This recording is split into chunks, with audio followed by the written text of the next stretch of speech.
Hello, good morning students. Edu fibre में आपका स्वागत है। क्लास 12 का आपका एक टॉपिक से इलेक्ट्रॉनिक्स में आपका है सेमीकंडक्टर। ठीक है, सेमीकंडक्टर में आपका एक टॉपिक से उसमें आपको पढ़ना है रेक्टिफायर। ठीक है स्टूडेंट्स, अब कोई भी सर्किट जब रेक्टिफायर का डिजाइनिंग करेंगे तो सबसे पहले आपको किस चीज़ का सिलेक्शन करना होगा? डायोड। तो बेसिकली डायोड किसको बोलते हैं? तो डायोड उस तरह के डिवाइस को बोलेंगे जिसका दो टर्मिनल होगा, एक होगा एनोड, दूसरा क्या होगा? कैथोड। ठीक है, दूसरे भाषा में ये बोल सकते हैं डायोड वन टाइप्स ऑफ क्या है? स्विचिंग डिवाइस है। क्या है? One types of switching device है। किस तरह करके स्विचिंग डिवाइस है? जब ये फॉरवर्ड बायस में होगा तो डायोड आपका क्या होगा? ऑन होगा। जब आपका ये रिवर्स बायस में होगा तो डायोड आपका क्या होगा? ऑफ होगा। ठीक है, अब देखिए स्टूडेंट, जब भी हम लोग रेक्टिफायर सर्किट का डिजाइनिंग करेंगे तो सबसे पहले डायोड का स्टडी करना जरूरी है। तो डायोड उस तरह के डिवाइस को बोलेंगे जिसका दो टर्मिनल होगा, अभी बता चुके हैं, एक होगा एनोड, दूसरा क्या होगा? कैथोड। अब एनोड को हम लोग पॉजिटिव टर्मिनल बोलते हैं और कैथोड को हम लोग क्या बोलते हैं? नेगेटिव टर्मिनल बोलते हैं। ठीक है, जब भी हम लोग रेक्टिफाइड सर्किट का डिजाइनिंग करेंगे तो सबसे पहले हम लोग किस एलिमेंट का यूज करेंगे? तो पहला एलिमेंट होगा आपका ट्रांसफार्मर। तो ट्रांसफार्मर किसको बोलते हैं? तो ट्रांसफार्मर उस तरह के डिवाइस को बोलेंगे जो एसी वोल्टेज को क्या करेगा? आपका अप करेगा या तो क्या करेगा? डाउन करेगा। इसका मतलब बेसिकली ये मीनिंग है, ट्रांसफार्मर उस तरह के डिवाइस को बोलेंगे जो या तो एसी वोल्टेज को स्टेप अप करेगा या तो स्टेप वोल्टेज को क्या करेगा? डाउन करेगा। ठीक है, तो ट्रांसफार्मर का यूज करेंगे। बट बेसिकली यहाँ पर किस तरह का ट्रांसफार्मर का यूज करेंगे?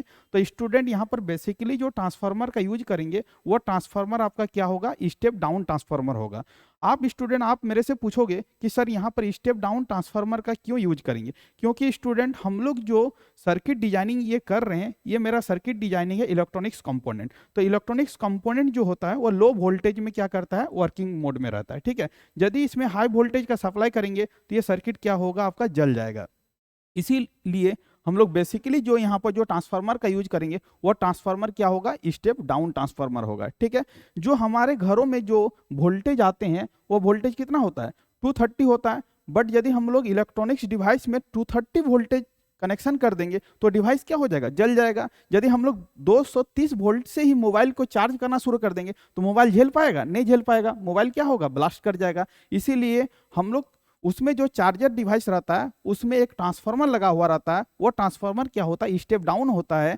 वो स्टेप अप वोल्टेज को क्या करता है? डाउन करता है। इसका मतलब 230 वोल्टेज को वो 9 या 15 वोल्टेज के रेंज में क्या करता है? स्टेप डाउन करता है। तो बेसिकली यहाँ पर ट्रांसफार्मर का यूज करेंगे। अब ट्रांसफार्मर में आपका दो साइड होगा, एक होगा प्राइमरी साइड, दूसरा क्या होगा? Secondary side. ठीक है स्टूडेंट, अब देखिए यहाँ पर जब भी हम लोग रेक्टिफायर सर्किट का डिजाइनिंग करेंगे तो सबसे पहले हम लोग समझेंगे कि रेक्टिफायर किसको बोलते हैं। तो रेक्टिफायर उस तरह के सर्किट को बोलेंगे जो एसी सिग्नल मतलब अल्टरनेटिंग सिग्नल को पल्सेटिंग डीसी में क्या करे? कन्वर्ट करे। इसका मतलब सिंपल मीनिंग ये है कि रेक्टिफायर उस तरह के सर्किट को बोलेंगे जो एसी को डीसी में कन्वर्ट करे, मतलब अल्टरनेटिंग करंट को डायरेक्ट करंट में कन्वर्ट करे। उसको हम लोग क्या बोलेंगे? उसको हम लोग क्या बोलेंगे? हम लोग रेक्टिफायर बोलेंगे। ठीक है, रेक्टिफायर क्या करेगा? एसी सिग्नल को पल्सेटिंग डीसी में क्या करेगा? कन्वर्ट करेगा। ठीक, अब देखो रेक्टिफायर कितने तरह के होते हैं? तो बेसिकली रेक्टिफायर दो तरह के होते हैं। एक होता है आपका हाफ वेव रेक्टिफायर, दूसरा होता है फुल वेव रेक्टिफायर। ठीक है, अब देखो स्टूडेंट, फुल वेव रेक्टिफायर भी आपका दो तरह के होते हैं। एक होता है सेंटर टैप टाइप रेक्टिफायर और एक होता है ब्रिज टाइप। अब हम लोग पहले स्टडी करेंगे कि फुल वेव रेक्टिफायर किसको बोलते हैं, सॉरी हाफ वेव रेक्टिफायर किसको बोलते हैं। सबसे पहले स्टडी किसको करेंगे? हाफ वेव रेक्टिफायर को करेंगे। तो आपसे एग्जाम में पूछेगा ऑब्जेक्टिव क्वेश्चन कि हाफ वेव रेक्टिफायर में कितने डायोड का यूज करेंगे? तो आपका ऑप्शन में रहेगा 1 2 3 4। तो आपको क्या टिक आउट करना है कि हाफ वेव रेक्टिफायर में जो डायोड का यूज करेंगे वो कितने डायोड होगा? 1 डायोड होगा। ठीक है, अब देखो ये सर्किट है आपका, ये जो सर्किट है आपका क्या है? हाफ वेव रेक्टिफायर का सर्किट है। ठीक है, जब भी हम लोग half wave circuit rectifier circuit का डिजाइनिंग करेंगे तो एक ट्रांसफार्मर, यह ट्रांसफार्मर का आपका क्या है? सिंबल है। इस ट्रांसफार्मर में ये आपका प्राइमरी साइड है और ये आपका क्या है? सेकेंडरी साइड है। ठीक है, और जब भी ये सर्किट को डिजाइनिंग कर रहे हैं तो यहाँ पर एक डायोड लगा रहे हैं और यहाँ पर आपका क्या है? लोड रेजिस्टेंस है। ठीक है, अब लोड रेजिस्टेंस के अक्रॉस में हम लोग क्या करेंगे? आउटपुट को फाइंड आउट करेंगे। तो हम लोग आउटपुट को कैसे फाइंड आउट करेंगे स्टूडेंट? स्टेप बाय स्टेप समझने का कोशिश करते हैं। अब देखिए हम लोग पहले ही बोल चुके हैं कि रेक्टिफायर उस तरह के डिवाइस को बोलेंगे जो एसी को किस में कन्वर्ट करेगा, पल्सेटिंग डीसी में कन्वर्ट करेगा। तो सबसे पहले ये पॉइंट जानना जरूरी है कि एसी किसको बोलते हैं। तो एसी उस तरह के सिग्नल को बोलेंगे जो टाइम के साथ क्या करे, वेरी करे। उसी सिग्नल को हम लोग क्या बोलेंगे, एसी सिग्नल बोलेंगे। इसका मतलब एसी कंटिन्यू क्या करेगा, टाइम के साथ क्या करेगा, वेरी करेगा। जिस तरह टाइम का वेरिएशन हो रहा है उसी तरह यहाँ पर क्या हो रहा है, इनपुट का भी क्या हो रहा है, वेरिएशन हो रहा है। तो इसको क्या बोलेंगे, एसी बोलेंगे। इस एसी सिग्नल को पल्सेटिंग डीसी में कैसे कन्वर्ट करेगा तो उसको हम लोग समझते हैं। ठीक है, अब देखिए ये एसी सिग्नल है। एसी सिग्नल में आपका दो पार्ट है, एक आपका पॉजिटिव पार्ट है, दूसरा क्या है, निगेटिव पार्ट है। ये पॉजिटिव से निगेटिव की ओर क्या कर रहा है, ये वेवफॉर्म क्या कर रहा है, मूव कर रहा है पॉजिटिव से निगेटिव की ओर। अब देखिए स्टूडेंट, अब यहाँ पर दो पार्ट है।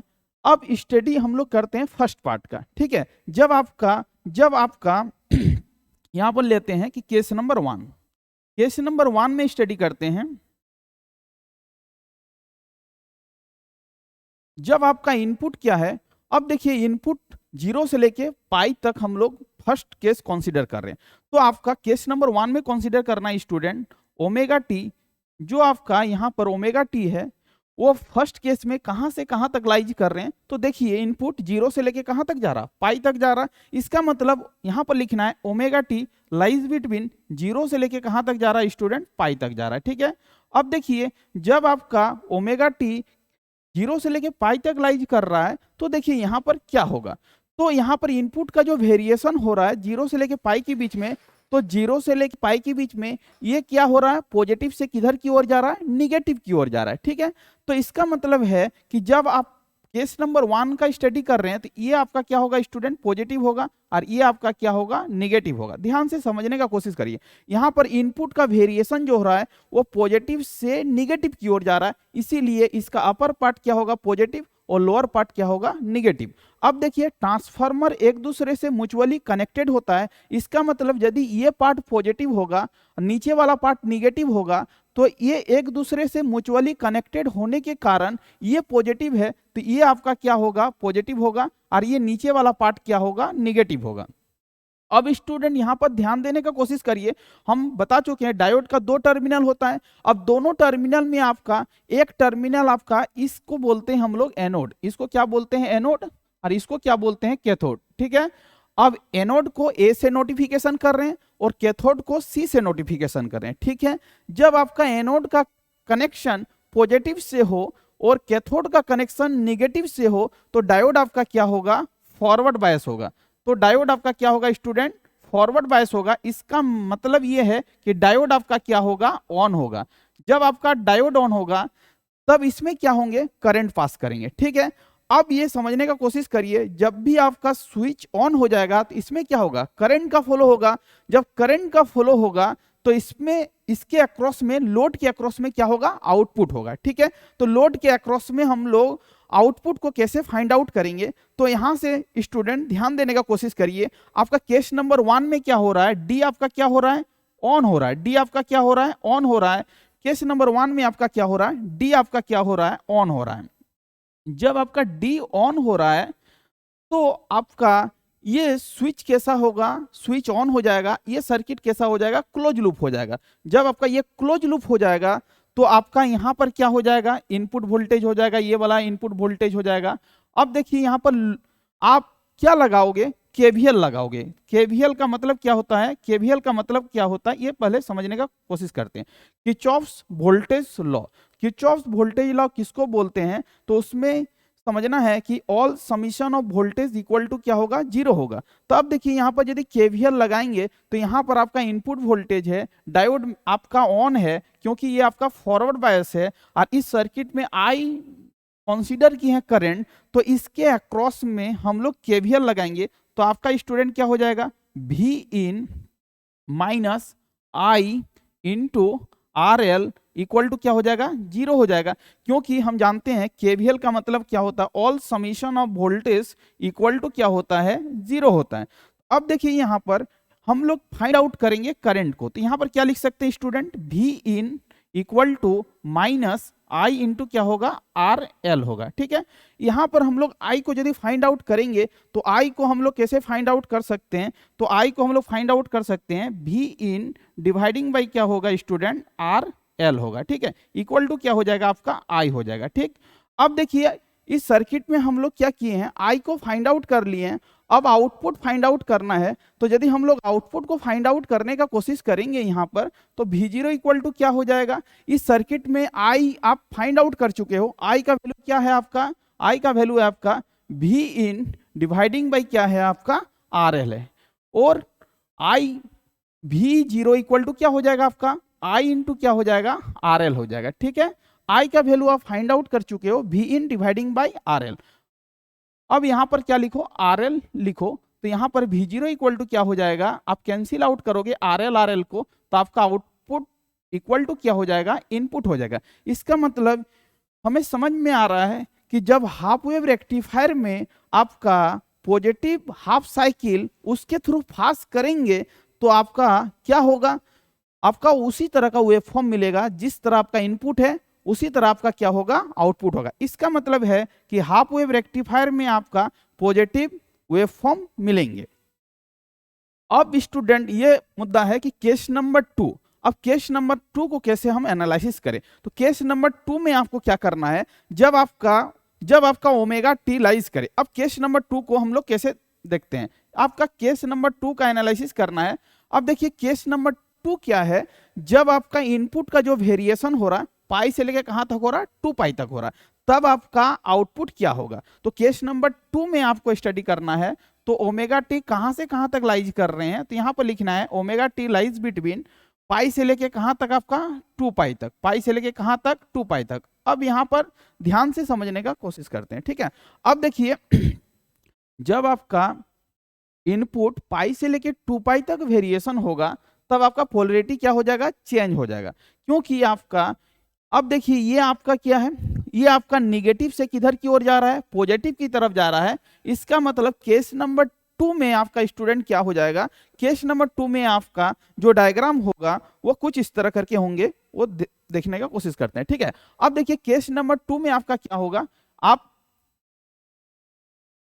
इस तरह करके ड्रॉ करेंगे, ठीक है।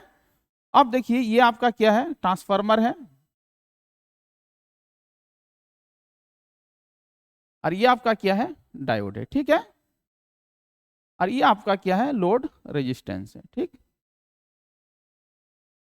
ये आपका डायोड है, ये आपका क्या है, लोड रेजिस्टेंस है, और यहां पर हम लोग क्या दे रहे हैं, इनपुट को दे रहे हैं, ठीक है।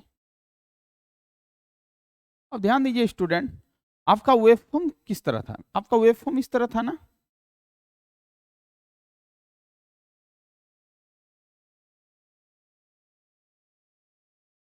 ये 0 था ना, ये आपका क्या था पाई, ये आपका क्या था 2 पाई, ये आपका क्या था 3 पाई, और ये आपका क्या था 4 पाई। केस नंबर 2 का एनालिसिस कर रहे हैं, क्योंकि स्टूडेंट हम पॉजिटिव का एनालिसिस कर चुके हैं, अब निगेटिव का कर रहे हैं, ठीक है। अब देखिए ओमेगा टी कहां से कहां तक लाइज कर रहे हैं, ओमेगा टी का लाइज केस नंबर 2 में आपका कहां से कहां तक होगा, पाई से लेके कहां तक होगा, 2 पाई तक होगा, पाई से लेके क्या होगा 2 पाई होगा। ये कौन सा केस है आपका, ये क्या आपका केस क्या है 2 है स्टूडेंट, ठीक है। अब देखिए ओमेगा पाई से लेके 2 पाई के बीच में लाइज करेंगे स्टूडेंट, तो पाई से लेके कहां तक जा रहा है, 2 पाई तक जा रहा है, तो ये निगेटिव से किधर की ओर ऊपर जा रहा है, पॉजिटिव की ओर जा रहा है। इसका मतलब है, देखने का कोशिश करिए, तो ये निगेटिव से पॉजिटिव की ओर जा रहा है, इसका मतलब ये टर्मिनल क्या होगा, निगेटिव होगा, और ये आपका क्या होगा, पॉजिटिव होगा, क्योंकि ये निगेटिव से किधर की ओर जा रहा है, पॉजिटिव की ओर जा रहा है, ठीक है। तो यदि ये आपका निगेटिव होगा और ट्रांसफार्मर का ये प्राइमरी साइड है और ये आपका क्या है, सेकेंडरी साइड है, दोनों आपस में कैसा कनेक्शन है, म्यूचुअली कनेक्टेड है। इसका मतलब ये यदि आपका निगेटिव होगा तो ये वाला टर्मिनल क्या होगा, निगेटिव होगा, और ये वाला टर्मिनल क्या होगा, पॉजिटिव होगा। अब ध्यान से समझिए, अब देखिए डायोड का 2 टर्मिनल होता है, एक होता है आपका एनोड और दूसरा क्या होता है, कैथोड। अब देखिए एनोड किससे कनेक्टेड हो गया, एनोड आपका निगेटिव से कनेक्टेड हो गया, अब कैथोड किससे कनेक्टेड हो गया, आपका पॉजिटिव से कनेक्टेड हो गया। तो इस कंडीशन में आपका डायोड आपका क्या हो जाएगा, आपका ऑफ हो जाएगा, और ऑफ कंडीशन को स्टूडेंट हम क्या बोलते हैं, रिवर्स बायस बोलते हैं।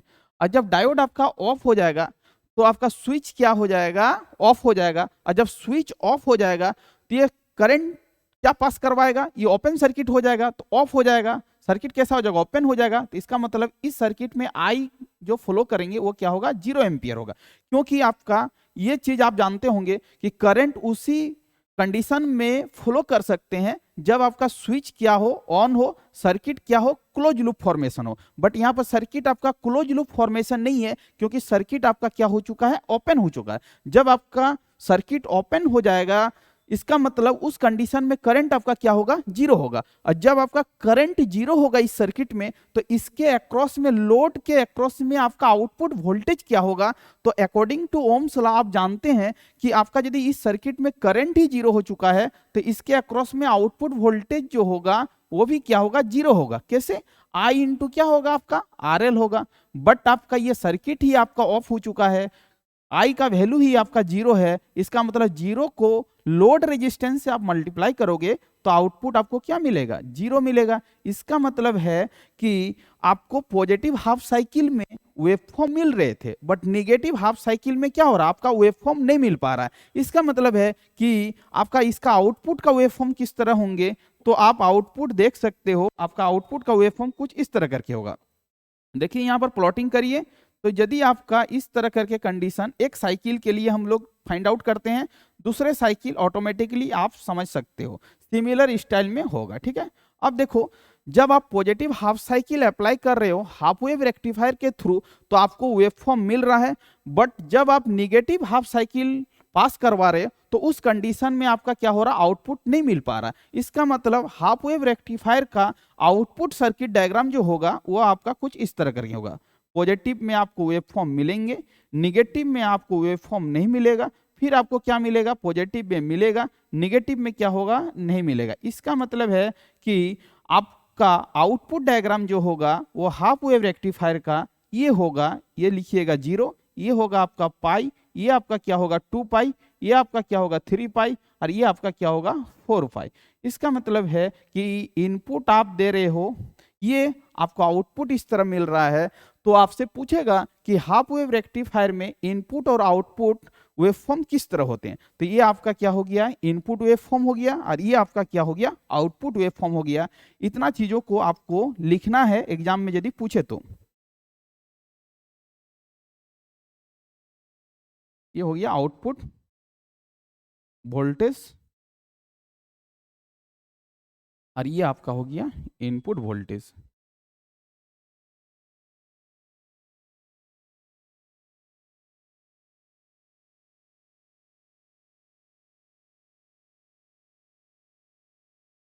इनपुट वोल्टेज यहां तक आपको जानना है। उसके बाद यहां पर कुछ मैथमेटिकल कैलकुलेशन फाइंड आउट करेंगे। इसका एवरेज वैल्यू को कैसे फाइंड आउट करेंगे, तो देखिए इसका एवरेज वैल्यू को हम कैसे फाइंड आउट करते हैं, स्टेप बाय स्टेप देखिए। अब देखिए किसी भी चीज का एवरेज को कैसे फाइंड आउट करेंगे, तो मान लेते हैं कि बेसिकली समझिए कि किसी भी चीज का एवरेज का मतलब क्या होता है, मीन। और मीन का मतलब क्या होता है, उसका क्या करते हैं, सभी मान ले 5 एलिमेंट है उसका मीन निकालना है, तो सभी एलिमेंट को क्या करते हैं, ऐड करते हैं और उसके 5 से क्या करते हैं, डिवाइड करते हैं। तो देखिए इस सिग्नल का एवरेज वैल्यू को कैसे फाइंड आउट करेंगे, तो आपका फॉर्मूला होगा V average. V average equal to क्या हो जाएगा, 1 बाई क्या होगा, टाइम पीरियड होगा, और 0 से लेके क्या होगा, टी होगा, और आप लिखोगे V in D omega T. अब देखिए स्टूडेंट, टी का मतलब क्या होता है, टाइम पीरियड। मतलब किसी भी वेवफॉर्म को एक साइकिल कंप्लीट करने में जितना टाइम लगता है उसको क्या बोलते हैं, टाइम पीरियड बोलते हैं। ठीक है, अब देखिए इसका टाइम पीरियड क्या होगा, तो इस वेवफॉर्म का जो टाइम पीरियड होगा आउटपुट का वो क्या हो जाएगा,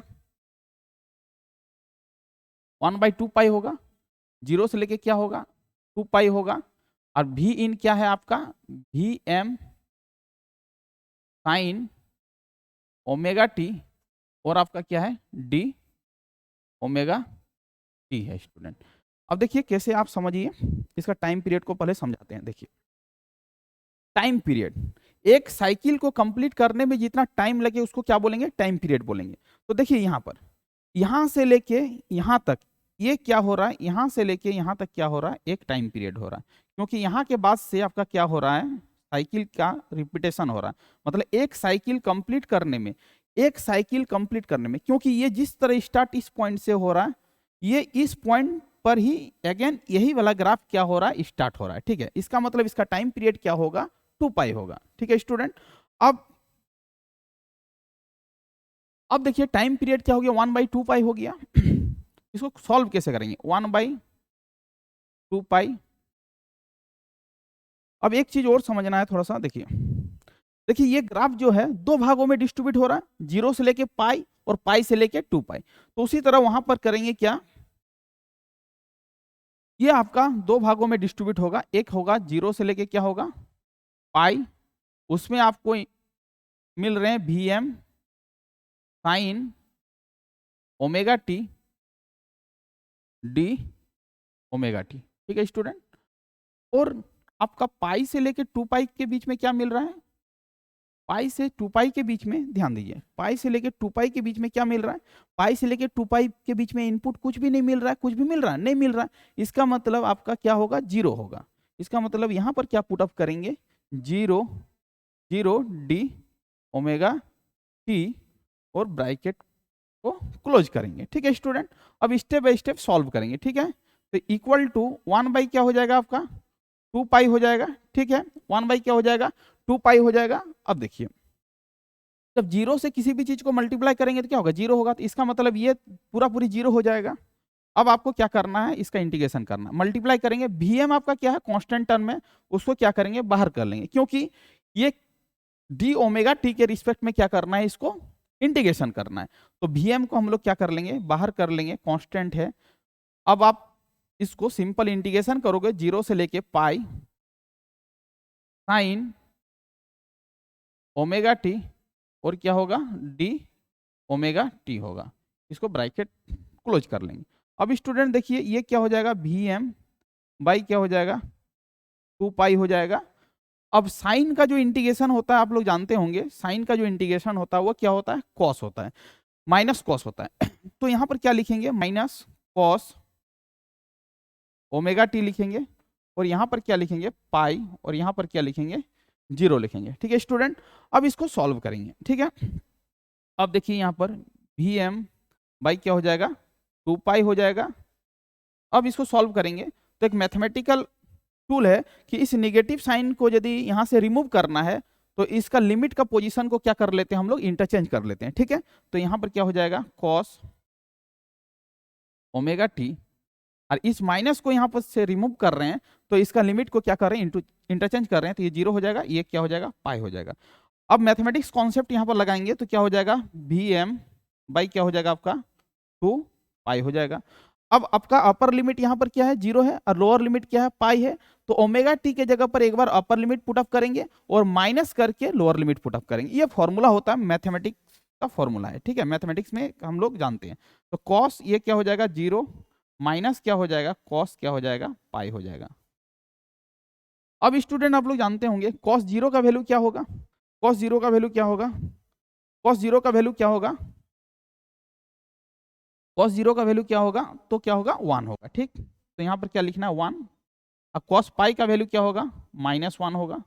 अब इसको दोनों को सॉल्व कर लेते हैं, और यहाँ पर क्या होगा, Vm बाई क्या होगा, 2 पाई होगा। ठीक है, अब इसको सॉल्व करेंगे तो क्या हो जाएगा बताओ तो, Vm बाई क्या हो जाएगा, 2 पाई होगा, और इसको सॉल्व कर लेंगे तो यहाँ पर क्या मिलेगा आपको, 2 मिलेगा। ये 2 और ये 2 आपका क्या हो जाएगा, कैंसिल हो जाएगा। इसका मतलब इसका सॉल्यूशन जो होगा वो क्या होगा आपका, Vm बाई क्या होगा, पाई होगा।